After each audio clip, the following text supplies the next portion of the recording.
All right. Hello and welcome once again to The Blueprint. This is Canada's Conservative Podcast.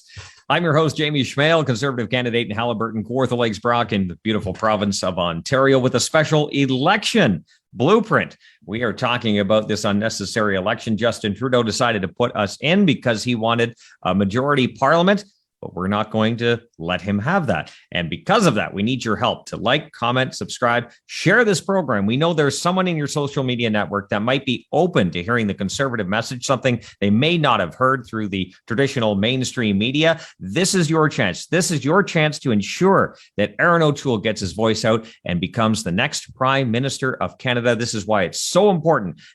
I know many people have said, we need to get the message out. We need to keep communicating. This is your opportunity. So please do that. And coming on the show, we have Dane Lloyd. He's the member of parliament for Sturgeon River-Parkland in the amazing province of Alberta. He's also was the shadow minister, or still is, for rural economic development. Dane, thanks for coming on.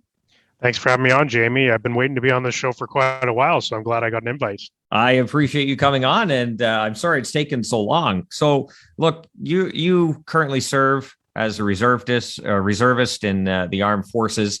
Justin Trudeau comes out on the Sunday to dissolve Parliament at the Governor General's residence, and news was breaking that the capital of Afghanistan was starting to fall.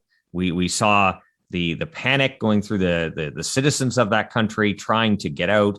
What was going through your mind when that happened? Well, I'm thinking of all the veterans and all those serving members who went on so many tours in Afghanistan and lost friends and fellow soldiers and saw, their Afghan allies dying and being maimed and injured. And now they're seeing the country fall apart in front of our eyes. And the Prime Minister calling an election while this situation was deteriorating. I think people were already unhappy about the prospect of an opportunistic election where Prime Minister Trudeau was seeking to get a majority, but how irresponsible when we need our political leadership in this country to stand up and be there to deal with these very difficult issues, such as the rapid fall of Afghanistan. So, the Prime Minister had the ability to call an election or not call an election, call it a year from now or whenever. The fact that he did that when so many problems are rising, not just domestically, right? We have fires burning in parts of the country. We have what's going on in Afghanistan. We have the pandemic and a potential fourth wave going on at a time when the government should be laser focused on these issues and helping Canadians. The Prime Minister says, you know what? Polls are looking pretty good. I'm going to pull the plug and try for that majority. All the while, the NDP, the Conservatives, have come out with their platforms really early on. And the Liberals, who again control the timing, are struggling to come up with their platform. How do they not have this ready to go? Absolutely. I mean, I think they were just anticipating that the first couple of weeks of the campaign were going to be a cakewalk and they were just going to be on the offensive against the Conservatives. But events have transpired that have put them on the defensive. And frankly, I think our Conservative team under Erin O'Toole has ran an incredibly disciplined campaign. Knock on wood, we still have 4 weeks to go. But, some Liberals, are spinning this saying, well, the Prime Minister needed to call an election because Parliament wasn't working.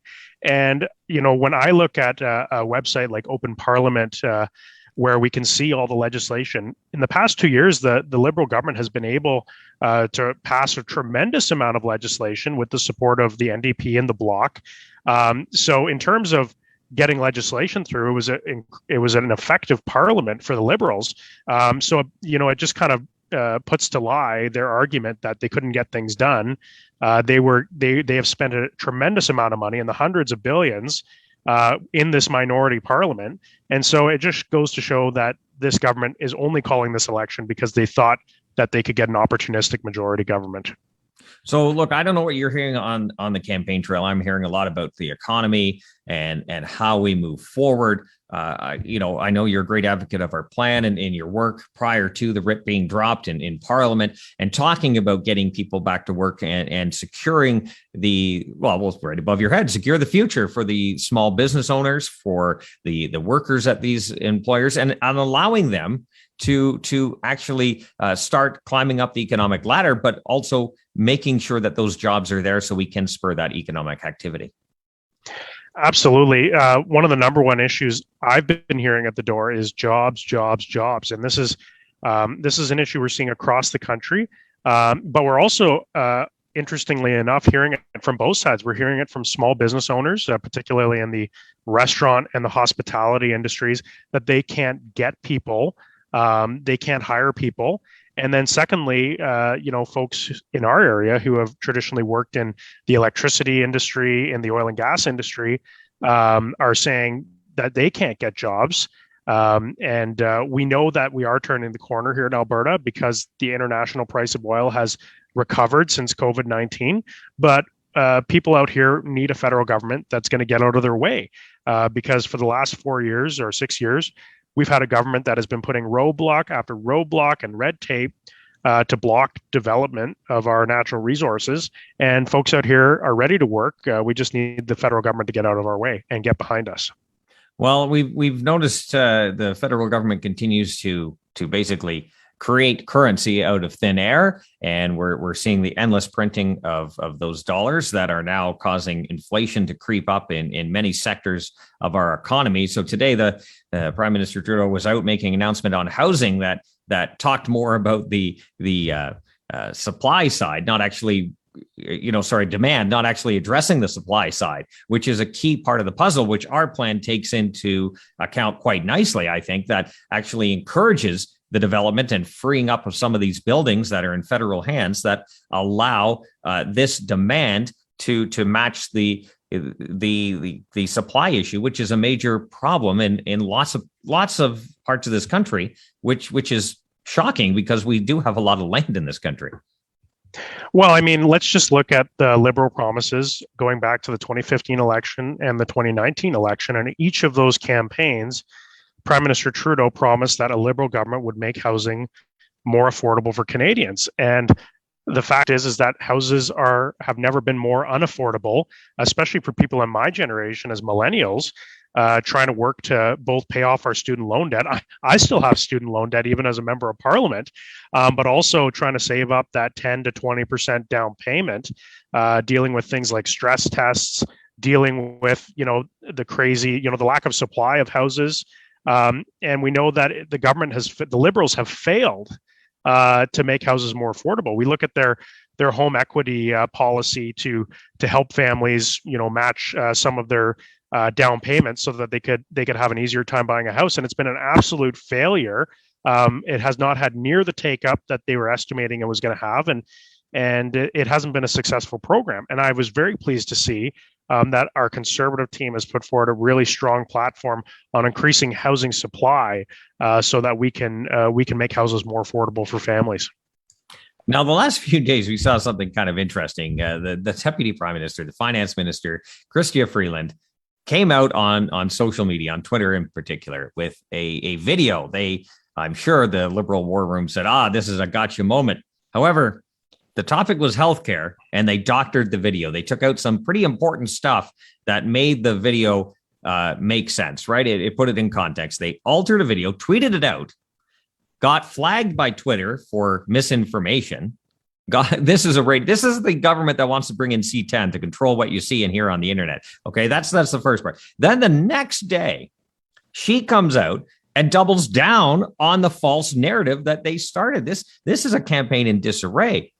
But let's also remind people that the federal budget that was delivered that had massive deficit spending, barely had anything over the planned 3% increase for healthcare funding. And now they coming, we're going to, it's the Conservatives cutting healthcare, but we have promised now to bring it up to 6% to match what this is. The pandemic is a healthcare issue. The Liberals just completely ignored it, spent on a whole bunch of other things that they then couched in the language of COVID, which really had nothing to do with COVID. And that's the main issue on their massive spending bill that they passed through Parliament?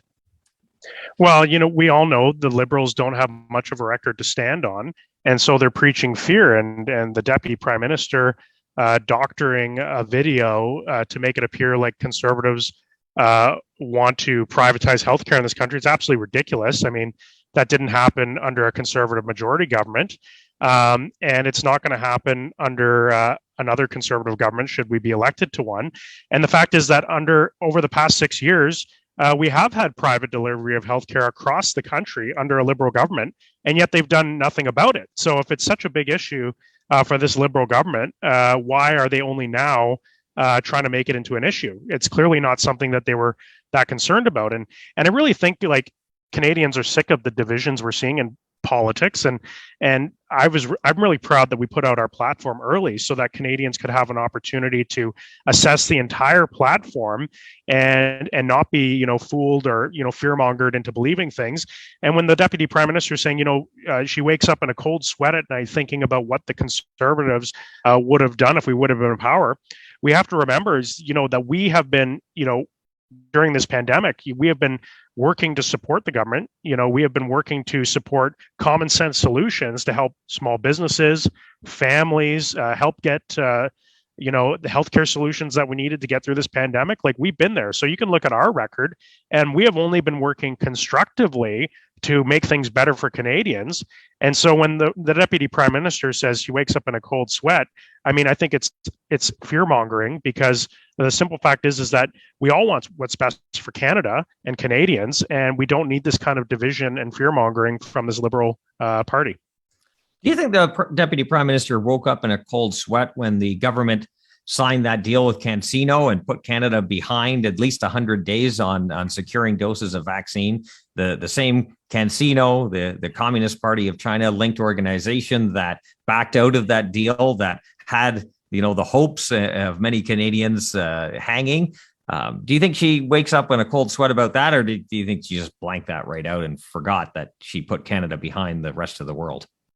Well, I guess we should all be thankful that the government was too incompetent to get a deal done with CanSino, because we know that the countries that did get a deal done with CanSino have had tremendous problems with the vaccine and getting access, to other countries. It's not recognized. It's not recognized by the United States and by many countries.